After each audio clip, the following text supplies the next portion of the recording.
ಯುವಕನನ್ನ ಮಾರಕಾಸ್ತ್ರಗಳಿಂದ ಇರಿದು ಗಾಂಜಾ ಗ್ಯಾಂಗೊಂದು ಗಂಭೀರವಾಗಿ ಗಾಯಗೊಳಿಸಿದ ಘಟನೆ ನಿನ್ನೆ ತಡರಾತ್ರಿ ಮಂಗಳೂರು ನಗರ ಹೊರವಲಯದ ಒಳಚಿಲ್ನಲ್ಲಿ ನಡೆದಿದೆ. ಯುವಕನ ಸ್ಥಿತಿ ಚಿಂತಾಜನಕವಾಗಿದ್ದು ಚಿಕಿತ್ಸೆಯನ್ನು ನೀಡಲಾಗ್ತಾ ಇದೆ.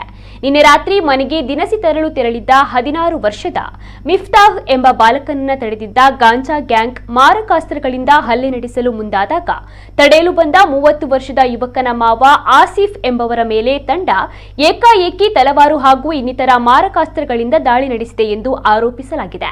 ಇನ್ನು ಘಟನೆಯಲ್ಲಿ ಆಸಿಫ್ ಅವರು ಗಂಭೀರವಾಗಿ ಗಾಯಗೊಂಡಿದ್ದು ನಗರದ ಖಾಸಗಿ ಆಸ್ಪತ್ರೆಯಲ್ಲಿ ಚಿಂತಾಜನಕ ಸ್ಥಿತಿಯಲ್ಲಿ ದಾಖಲಾಗಿದ್ದಾರೆ. ಸದ್ಯ ಕಂಕನಾಡಿ ಗ್ರಾಮಾಂತರ ಠಾಣೆಯಲ್ಲಿ ಪ್ರಕರಣ ದಾಖಲಾಗಿದೆ. ಮಿಸ್ತಾ, ಮನ್ಸೂರ್, ಯಾನೆ ಹುಸೈನ್ ಹಾಗೂ ಆಶಿಕ್ ಪ್ರಮುಖ ಆರೋಪಿಗಳಾಗಿದ್ದಾರೆ. ಆರೋಪಿ ಆಶಿಕ್ ಎಂಬವನನ್ನ ಇದೀಗಲೇ ಬಂಧಿಸಲಾಗಿದೆ.